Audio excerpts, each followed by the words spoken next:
Friends, வெளியே மழை பெஞ்சிட்ருக்கு. எங்கள் அம்மா வந்து சூடாக டீ போட்டுட்ருக்காங்க. ஸோ இதோட நீங்களும் நானும் விடுதலை படத்தோட மேக்கிங் சீனை பற்றி பேச போகிறோம். அவ்வளோதான், அமைதியாகிட்டா இருக்கு. விடுதலை பார்ட் 1 பார்ட் 2 எல்லாருமே பார்த்துருப்பீங்கன்னு நினைக்கிறேன். அந்த படத்தோட மேக்கிங் வீடியோ வந்து ரொம்ப நாளைக்கு முன்னாடி ரிலீஸ் ஆயிடுச்சு. நான் ரொம்ப நாளாகவே அதை பார்த்துட்டே இருந்தேன். அது எப்படி இத்தனை பேர் இங்கே இருக்கீங்க, உங்களை விட்டு தனியாக பார்த்தா நல்லா இருக்குமா? உங்களோட சேர்த்து இந்த மேக்கிங் எப்படி இருக்குன்றதை ரசித்து பார்த்தா தான் நல்லாயிருக்கும். அதனால நான் என்னென்ன அதில் முக்கியமான விஷயம் பார்த்தேன், அதை வச்சு நீங்களும் நானும் என்னென்ன கற்றுக்க போகிறோம் அப்படின்றதான் இந்த வீடியோவாக இருக்கும் போது. உங்களுக்கு இந்த வீடியோ பிடிச்சிருந்தா சப்ஸ்கிரைப் பண்ணிட்டு பாருங்க, ஒரு லைக் பண்ணிக்கோங்க. உங்களுக்கு என்னென்ன தோணுதோ கமெண்ட்ல சொல்லுங்க. வீடியோக்குள்ள போகலாமா? Welcome to சினியாரா.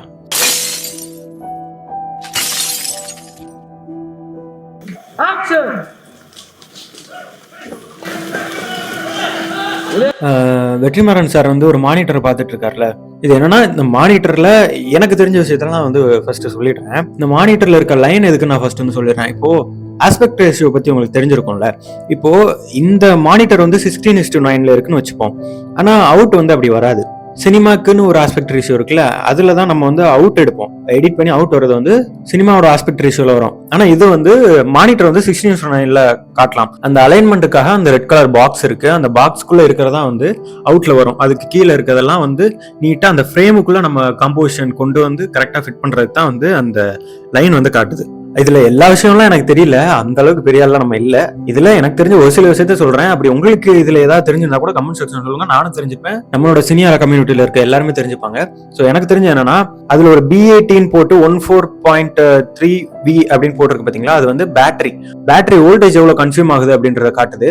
இது வந்து மானிட்டரோட வோல்டேஜும் காட்டலாம், இல்ல கேமராவோட வோல்டேஜாவும் இருக்கலாம். ரெண்டுல ஏதோ ஒரு வோல்டேஜை பத்தி இது காட்டுது. அதுக்கப்புறம் இங்க 1080 போட்டிருக்கு, நமக்கு தெரியும் 1080p.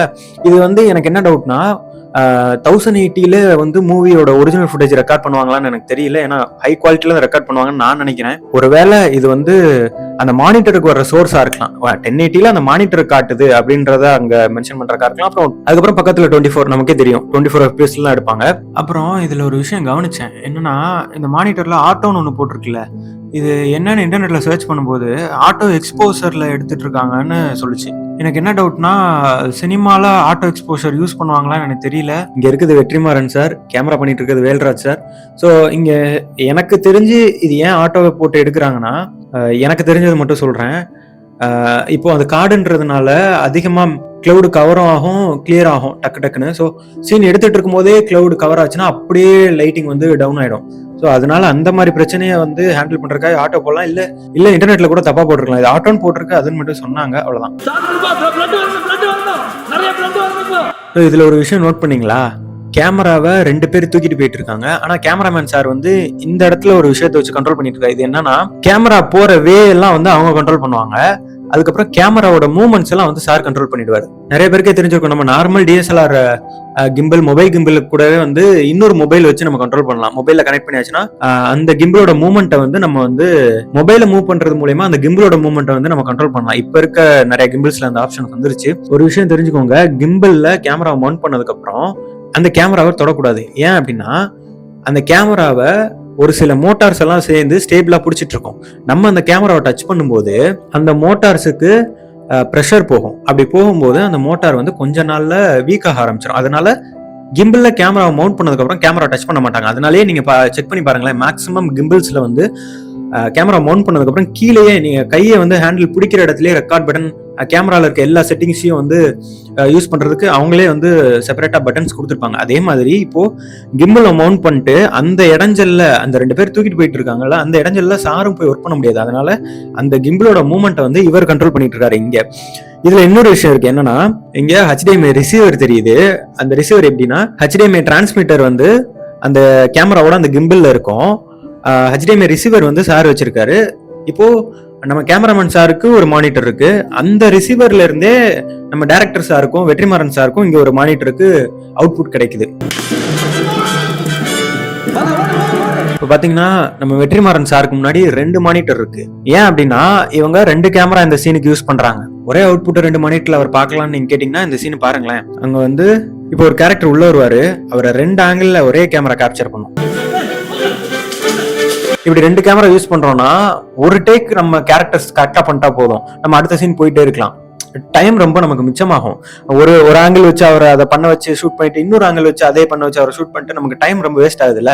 இப்போ 2 கேமரா வச்சு ஷூட் பண்றோம்னா ஒரு டைம் ஆக்டர்ஸ் கரெக்டா பண்ணா போதும், அந்த டேக் ஓகே ஆயிடுச்சுன்னா போதும், நம்ம அடுத்த ஷெட்யூல் கிளம்பிட்டே இருக்கலாம். இவங்க 2 கேமரா வச்சு ஷூட் பண்றாங்க. ஸோ டக்குன்னு அடுத்தடுத்த ஷெட்யூல் போயிட்டே இருப்பாங்க, ஷூட்டும் ஃபாஸ்டா போயிட்டே இருக்கும். வைரமுத்துன்றது டெத் ஆகுது. ஆமா ஆக்சுவலா எம்டி வைட் கேமரால உள்ள எம்டி ஆகுது. ஒண்ணு ஸ்டாப் ஆயிடுச்சு, சைலன்ஸ். அங்க இருந்து 2 ஃபயர் வரணும், இவன் போறான். இதுல பாத்தீங்கன்னா நான் எப்பயுமே என்னோட வீடியோஸ்ல சொல்லுவேன்ல, ரைட்டிங் வேற மேக்கிங் வேறன்னு சொல்லிட்டு. இப்போ வெற்றிமாறன் சார் வந்து எவ்வளவு பெரிய ரைட்டர்னு நமக்கு தெரியும், அவர் எவ்வளோ எஃபோர்ட் போட்டு எழுதுவாருன்னு நமக்கு தெரியும், எவ்வளவு எழுதுனதுக்கு அப்புறம் ஒரு ஷூட் போவாருன்னு நமக்கு தெரியும். இப்போ இவ்வளவு எழுதின மனுஷன் வந்து இங்க எக்ஸ்பிளைன் பண்ணி அங்கங்க மாத்தி இந்த ஸ்டேஜிங் பிளாக்கிங்க்கு இவ்வளவு கஷ்டப்படுறாருன்னா இந்த மேக்கிங் வீடியோ வச்சு நம்ம கத்துக்கலாம். இதை வச்சு நம்ம தெரிஞ்சுக்கலாம் மேக்கிங் வந்து வேறன்னு சொல்லிட்டு. ஏன்னா நம்ம ப்ராப்பரா ரைட் பண்ணி நான் என்ன எழுதிருக்கணும் அதானே எடுக்க போறோம் அப்படின்னு சொல்லிட்டு தானே சார் அப்படியே உட்கார்ந்து இருந்திருக்கணும். ஆனா இங்கேயும் அவரு அந்த சீனை மாத்தி ரைட்டிங் மாத்தி இவ்வளவு பேருக்கு கஷ்டப்பட்டு எக்ஸ்பிளைன் பண்ணி அவங்க ஒரு இன்புட் கொடுப்பாங்க, அதையும் வாங்கி அதை மாத்தி. ஸோ இந்த மாதிரி போகுதுன்னா அந்த இடத்துல நம்ம பேச தெரியணும்ல. அங்க ஆக்டர்ஸ்ட போயிட்டு நம்மளால சொல்ல முடியல, இல்ல நமக்கு தேவையான லைட்டிங் அவங்ககிட்ட இருந்து வாங்க தெரியலன்னா அது எவ்வளவு பெரிய மிஸ்டேக்கா இருக்கும் நமக்கு அவுட்புட்ல. மாஸ்டர்ஸ் பண்றதை பார்த்து நம்மளும் தெரிஞ்சுப்போம். மேக்கிங்ன்றது வேற, நம்ம மேக்கிங் பண்ண போக கத்துக்கலாம், சேர்ந்து கத்துக்கலாம். பாத்தீங்களா, கேமராக்கு பின்னாடி ஒரு லைட் பிடிச்சிருக்காங்க. அந்த லைட்டை வந்து அங்க முன்னாடி இருக்க அந்த 2 கேரக்டர்ஸ்க்கு அந்த லைட்ல இருந்து தான் சோர்ஸ் வருது. ஆனா இதுல என்ன பெரிய மிஸ்டேக் ஆயிடும்னா பக்கத்துல வச்சிருக்காங்க லைட், பக்கத்துல இருந்து ஒரு லைட் வருதுன்னா துண்டா காட்டி கொடுத்துரும். ஃபேஸ்ல ஒரு சைடு மட்டும் ரொம்ப ஹார்ஷ் லைட் விழுந்துச்சுன்னா துண்டா காட்டி கொடுத்துரும். அதனால அவங்க வந்து ரொம்ப சாஃப்டான லைட் கொடுக்குறாங்க. அது மேலேயே ஏதோ ஒரு லேயர் இருக்குன்னு நினைக்கிறேன், சாஃப்டான லைட் கொடுக்குறாங்க. இப்போ மேக்கிங் வீடியோ எடுத்துட்டு இருக்காருல்ல, இவர் கேமராலேயே அது வந்து ரொம்ப ஹார்ஷா தெரியல, சாஃப்டா தான் இருக்கு, ரொம்ப ஹார்ஷா பிரைட்டாலாம் அது தெரியல. ஸோ இதுதான் நம்ம கீ லைட்டா இருந்துச்சுன்னா மோசமான சீன் ஆயிடும். ஸோ அந்த காடையே ஃபுல்லா லைட் பண்ணி அவங்களுக்கு வந்து ஒரு பேசிக் லைட்டிங் இருக்கு, அவங்க ஃபேஸுக்கு எக்ஸ்ட்ரா தேவைப்படும் போது இந்த மாதிரி லைட் அவங்க யூஸ் பண்றாங்க. அதுவும் ரொம்ப சாஃப்டான லைட் யூஸ் பண்றாங்க. அப்புறம் இதுல இன்னொன்னு கவனிச்சேன், கீழே ஒரு மேட் வச்சிருக்காங்களா, அது நல்லா குஷன் மாதிரி இருக்கு. ஏன்னா அங்க வந்து இவர் இப்போ விஜய் சேதுபதி சார் கேரக்டர் வந்து முட்டி போட்டு விழுகணும் அந்த மாதிரி எல்லாம் சீன் இருக்குல்ல. ஸோ அவர் காலில் அடிபற்றக்கூடாது, யாருக்கும் எந்த அடியும் விடக்கூடாதுன்றதுனால இந்த மாதிரி மேட் போட்டு எடுத்திருக்காங்க. ஆக்சுவலா என்னன்னா அவங்க ஷூட் பண்ணிட்டு இருக்காங்கல்ல கேமரா, அந்த ரியல் ஃபுட்டேஜ்லயுமே அந்த மேட் கேப்சர் ஆயிருக்கும். ஸோ இப்படி இவ்வளவு பெரிய மேட் வந்து கேமரால கேப்சர் ஆகுது, அதை ரிமூவ் பண்ணிருப்பாங்கல்ல. ஸோ அதோட ஃபைனல் அவுட் எப்படி இருக்குன்னு பாப்போமா.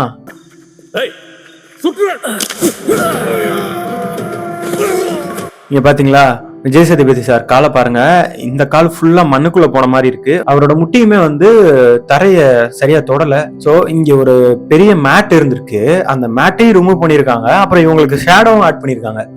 இந்த அளவுக்கு நம்ம எல்லாம் என்னைக்கு ஒர்க் பண்ண ஆரம்பிக்க போறோம்னு தெரியல. எதுக்கு விஷயம் தெரிஞ்சதுக்கு அப்புறம் சினிமா ட்ரை பண்ண போகணும்னு நான் சொல்றேன்னா, இப்போ எந்த அளவுக்கு அந்த மேட் வந்து கேப்சர் ஆனா இதை கிளியர் பண்ணிடலாம், இந்த அளவுக்கு மேல அந்த மேட் கேப்சர் ஆச்சுன்னா நம்மளால கிளியர் பண்ண முடியாதுன்னு நமக்கு தெரியணும்ல, ஒரு டைரக்டருக்கு தெரியணும், அப்பதான் அந்த டேக் ஓகே பண்ண முடியும். சோ அதெல்லாம் தெரிஞ்சதுக்கு அப்புறம் போனா இந்த மாதிரி சீன்ஸ்ல வந்து நம்ம பதட்டப்படாம ஓகே இந்த இடத்துல மேட் இவ்வளவுதானே வருது, அதை கிளியர் பண்ணிடலாம் எடிட்ல, நமக்கு தெரிஞ்சதுக்கு அப்புறம் டேக் ஓகே அடுத்த டேக் போலாம், அவ்வளவுதான். அப்புறம் நான் உங்கள்கிட்ட சொல்லியிருக்கேன்ல, இந்த ஒரு வீட்டுக்குள்ள ஷாட் வைக்கிறோம்னா மேல ஒரு லைட் வைப்பாங்க, ஒரு சாஃப்ட் லைட் வைப்பாங்கன்னு. எப்போ நான் உத்தம வில்லன் சீனை வந்து பிரேக் டவுன் பண்ணோம்ல, அப்பயுமே அதுல சொல்லியிருப்பேன். அதே மாதிரியே அதே மாதிரியே பாருங்களேன், இந்த ஷாட்லயும் மேலதான் அந்த லைட் வச்சிருக்காங்க. ஏன்னா ஒரு வீட்டுக்குள்ள லைட் சோர்ஸ் வந்து கீழே இருந்து வர போறது இல்ல, டியூப் லைட்டு அந்த மாதிரி இடத்துல இருந்து தான் வரும். அதனால மேல இருந்தே ஒரு வீட்டுக்குள்ள ஷாட் வைக்கிறோம். இப்ப இந்த பக்கம் ஒரு கதவு இருக்குன்னு வச்சுப்போம், இந்த கதவு வழியாவே ஒரு கீ லைட் உள்ள வர மாதிரி வச்சிடலாம். இல்ல இங்க ரூம் வந்து க்ளோஸ்ட் ரூமா இருக்கும், மேல ஒரு டியூப் லைட் இருக்குன்னா அந்த டியூப் லைட் எந்த சைட்ல இருந்து அடிக்குமோ அந்த சைடே நம்ம ஒரு லைட் ஃபிக்ஸ் பண்ணிடணும். ஸோ அப்படி பார்க்கும்போது கொஞ்சம் ரியலிசம் கிடைக்கும். அதே மாதிரியே இங்க இந்த ஒரு ஹால்ல டாப்ல இருந்து மட்டும்தான் லைட் வரணும், ஏன்னா நைட் டைம் வெளியே இருந்து லைட் வராது, சைட்ல இருந்து லைட் வராது, அதனால மேலேயே லைட் செட் பண்ணியிருக்காங்க. அப்புறம் இன்னொரு முக்கியமான விஷயம், நைட் டைம் ஷூட் பண்றது எவ்வளவு கஷ்டம்னா, நீங்க நைட் டைம் ஷூட் பண்ணும்போது உங்க கேமரால தெரியும்ல எவ்வளவு தூரத்துல, இப்போ எனக்கு இந்த செவர் வரைக்கும் தெரியுது, இதை தாண்டி எனக்கு நிறைய இந்த செவர் இல்லாம பின்னாடி மரமா இருந்துச்சு வச்சுக்கோ, அந்த மரம் எல்லாமே நம்ம கேமரால தெரியணும். ஏன்னா இப்போ எனக்கு மட்டும் லைட் வச்சு பின்னாடி எல்லாம் டார்க்கா இருந்துச்சுன்னா அது வந்து சினிமாட்டிக்கே கிடையாது, சினிமாட்டிக்கும் கிடையாது. அது வந்து என்ன சொல்றது, அது ஒரு ரியலிசமாவே இருக்காது. ஏன்னா நீங்க ஒரு நைட் டைம்ல ஒரு இடத்துல போய் நிக்கிறீங்கன்னா உங்க பக்கத்துல இருக்க விஷயம் எந்த அளவுக்கு பிரைட்டா தெரியுதோ அந்த அளவுக்கு தான் தூரமா இருக்க விஷயமும் தெரியும். அப்படி காட்டணும்னா இந்த ஃபுல் இடத்தையுமே நம்ம லைட் பண்ணணும். இங்க என்ன பண்ணிருக்காங்கன்னா, இந்த பாருங்களேன், இந்த இடம் ஃபுல்லா லைட் பண்ணிருக்காங்க. மேல ஒரு லைட் ஃபிக்ஸ் பண்ணிடுவாங்க. ஆக்சுவலி லியோ மூவில வந்து என்ன பண்ணிருந்தாங்கன்னா, ஒரு காஃபி ஷாப் வெளியே இருக்க சீனுக்கு வந்து ஒரு ஹீலியம் பலூனுக்கு உள்ள ஒரு லைட் ஃபிக்ஸ் பண்ணி அதை வந்து மேல கொஞ்சம் ஹைட்ல வச்சுட்டாங்க. ஸோ லைட் அடிச்சு அது ஒரு மாதிரி சாஃப்ட் ஆகி அந்த இடம் ஃபுல்லா ஸ்ப்ரெட் ஆச்சு. அந்த மாதிரி நிறைய படத்துல யூஸ் பண்ணியிருக்காங்க. அதே மாதிரி தான் இவங்களும் மேல லைட் வச்சிருக்காங்க. அது இந்த இடத்துல இந்த ஸ்மோக் பக்கத்துல இந்த ஸ்மோக்ல வந்து அந்த லைட்டோட எஃபெக்ட் தெரியுது. இந்த இடம் ஃபுல்லா லைட் ஆயிடுச்சு. ஸோ இப்போ நீங்க எங்க வேணா ஷாட்டும் வச்சுக்கலாம். நமக்கு தேவையான மெயின் கேரக்டருக்கு எக்ஸ்ட்ரா லைட்டா நம்ம கொடுக்குறது தான். அந்த மாதிரி தான் நைட். ஸோ அதனாலேயே நம்ம ஷார்ட் ஃபிலிம் எடுக்கும்போது நைட் டைம் ஷூட் பண்றது ரொம்ப கஷ்டமா இருக்கும். ஆக்சுவலா அந்த இடத்த ஃபுல்லா லைட் பண்றதுக்கு நம்மகிட்ட லைட்டிங் இருந்துச்சுன்னா நம்ம ஷூட் பண்ணலாம். அந்த இடத்த லைட் பண்ணாம நம்ம கேரக்டரை மட்டும் லைட் பண்ணி எடுத்தோம்னா அது பெரிய மிஸ்டேக்கா வரும். மிஸ்டேக்னு சொல்ல முடியாது, அது வந்து ரியலிசம் இருக்காது. நம்ம ஆக்டர்ஸ் வந்து நம்ம கதைக்குள்ள வரமாட்டாங்க. அது கொண்டு வரது கஷ்டம். இதுக்கு முன்னாடி பார்த்தோம்ல, நம்ம கேரக்டருக்கு ஒரு லைட், சாஃப்ட் லைட், ஒரு டியூப் லைட் மாதிரி ஒன்று பிடிச்சிருந்தாங்களா, அதே மாதிரி இங்க 2 பேர் பிடிச்சிருக்காங்க. இதுவுமே ரொம்ப பக்கத்துலயும் ரொம்ப தூரத்துலயும் கொண்டு போக முடியாது. ஒரு ஸ்வீட் ஸ்பாட் ஒன்று இருக்கும். கரெக்டா இங்க வச்சா அவங்களுக்கு வந்து கேமரால அந்த லைட் இருக்கிறதே தெரியாது. ஆனா அந்த கேரக்டருக்கு அந்த லைட் போகும். அதுக்கப்புறம் இங்க பாத்தீங்கன்னா 2 கேமரா வச்சு ஷூட் பண்றாங்க. அங்க ஒரு கேமரா ரெடியா இருக்கு அடுத்த ஷாட்டுக்கு. இங்க ஷாட் இவர் எடுத்துட்டு இருக்காரு. இதை முடிச்ச உடனே டக்குன்னு அடுத்த ஷாட்டுக்கு போயிட்டு 2 கேமரா 3 கேமரா யூஸ் பண்றதுனால டைம் ரொம்ப மிச்சமாகும். ஆனா இதுல என்ன பிரச்சனைனா, 2 கேமரா 3 கேமரா யூஸ் பண்ணலாம். அந்த 3 கேமராவும் ஒரே கேமராவா இருக்கணும். அந்த 3 கேமராவும் ஒரே எக்ஸ்போசர் செட்டிங்ல இருக்கணும். இல்லாட்டி வந்து மிஸ்மேட்ச் ஆயிடும். கலர்ஸ்ல எல்லாத்துலயுமே மிஸ்மேட்ச் ஆயிடும். ஒரு ஷாட் மட்டும் துண்டா தெரியும். டிஃப்யூசர்ஸ் இங்க நிறைய யூஸ் பண்ணிருக்காங்க. இங்க பாத்தீங்கன்னா மேல ஒரு டிஃப்யூசர் யூஸ் பண்ணிருக்காங்க பாருங்க. இந்த பில்டிங்க்கு ரூஃப் இல்ல. அந்த ரூஃப்ல இருந்து ஹார்ஸ் லைட் வந்தா இவங்களுக்கு ஃபேஸ் ஃபுல்லா ஷேடோ அடிச்சிடும். அதனால இந்த டிஃப்யூசர் போட்டு அந்த நேச்சுரல் லைட்டை சாஃப்ட் பண்ணி அவங்களுக்கு வந்து ஒரு சாஃப்டான லைட் கொடுக்குறாங்க. ஸோ நான் கிளம்புறேன். டீ வந்துச்சு. நான் டீ குடிச்சு அந்த மலையை ரசிச்சு என்ஜாய் பண்ண போறேன். நீங்களும் நானும் சேர்ந்து இந்த மேக்கிங் வீடியோ பார்த்து ஏதோ ஒரு சின்ன விஷயமாவது கத்துக்கிட்டோம்னு நினைக்கிறேன். நான் போயிட்டு வரேன். நெக்ஸ்ட் வீடியோல பார்க்கலாம். பாய்.